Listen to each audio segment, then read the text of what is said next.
गर्दी सर, गर्दी खूप गर्दी. ट्रेन चढायला भेटत नाही सर. 8:10च्या ट्रेनला चढायला भेटत नाही, अक्षरशः पाय ठेवायला भेटत नाही. एक मुलगी ठाण्याला कामाला जाते, चहा सुद्धा पीत नाही ती ट्रेन कल्याणपासून ते लोकल ट्रेननं प्रवास करणाऱ्याच प्रत्येक आईला आपल्या मुलीबद्दल असाच अनुभव असेल. या महिलांनी रडत रडत आपल्या भावना व्यक्त केल्या. शनिवारी बदलापूर रेल्वे स्थानकात झालेल्या अपघाताला सर्वस्वी रेल्वे प्रशासन जबाबदार असल्याचा आरोप जमलेल्या महिलांनी केला. शनिवारी बदलापूरहून सुटणारी 8:10ची लोकल पकडण्याचा प्रयत्न करताना चेतना देवरे या 28 वर्षीय तरुणीचा जागीच मृत्यू झाला. त्यानंतर रेल्वे प्रशासनाविरोधात बदलापुरात मोठा संताप व्यक्त केला गेला. बदलापूर रेल्वे स्थानकातून मुंबईच्या दिशेने जाणाऱ्या लोकलची संख्या जास्त असेल तर असे प्रसंग घडणार नाहीत. मात्र रेल्वे प्रशासन, रेल्वे प्रवासी संघटना आणि प्रवाशांच्या मागण्यांकडे सातत्याने दुर्लक्ष करत आलाय. या संदर्भाचा जाब विचारण्यासाठी आज बदलापूरकर उत्स्फूर्तपणे बाहेर पडला आणि त्यांनी रेल्वे स्टेशन मास्तरच्या कार्यालयाबाहेर मोठ्या संख्येनं गर्दी केली. प्रत्येक जण प्रशासनाच्या विरोधात संताप व्यक्त करत होता. प्रत्येक आई आपला आक्रोश व्यक्त करत होती.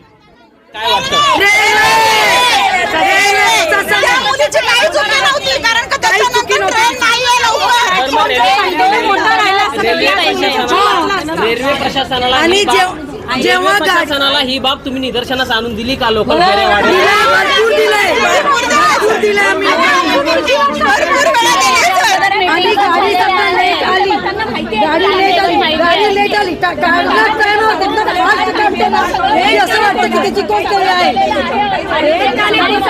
दोन ट्रेन मध्ये अर्ध्या ते पाऊण तासाचा गॅप आहे, त्याच्यामुळे गर्दी वाढते. त्याच्यामुळे गर्दी वाढते.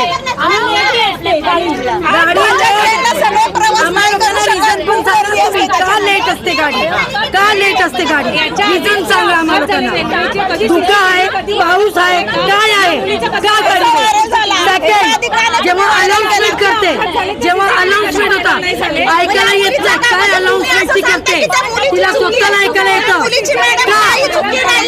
ती झोपून उठून करते, झोपलेली असते. दुसरीकडे ज्या ठिकाणी हा अपघात झाला त्या ठिकाणी अजूनही चेतना देवरे यांची सँडल तशीच पडलेली आहे. ती पाहिल्यानंतर मन सुन्न झालं. प्रशासनाच्या दुर्लक्षितपणाचा चेतना देवरे ही तरुणी बळी ठरली. तो आक्रोश रेल्वे प्रशासनासमोर व्यक्त करण्यासाठी आणि रेल्वे प्रशासनाला जाब विचारण्यासाठी बदलापूरकर आज उत्स्फूर्तपणे बाहेर पडले. रेल्वे प्रशासन आश्वासन देऊन त्यांना माघारी पाठवेल. मात्र रेल्वे प्रशासनानं बदलापूर रेल्वे स्थानकातून CSMTकडे जाणाऱ्या लोकलच्या फेऱ्या वाढवाव्यात. सकाळच्या वेळी एखादी महिला स्पेशल लोकल ट्रेन चालवावी आणि या सगळ्या प्रवाशांना दिलासा द्यावा ही अपेक्षा आहे. अन्यथा रेल्वे प्रशासनात बसलेले अधिकारी माणूस म्हणून आपली माणुसकी गमावून बसलेत असंच सगळ्यांना वाटेल. Public media, bureau report.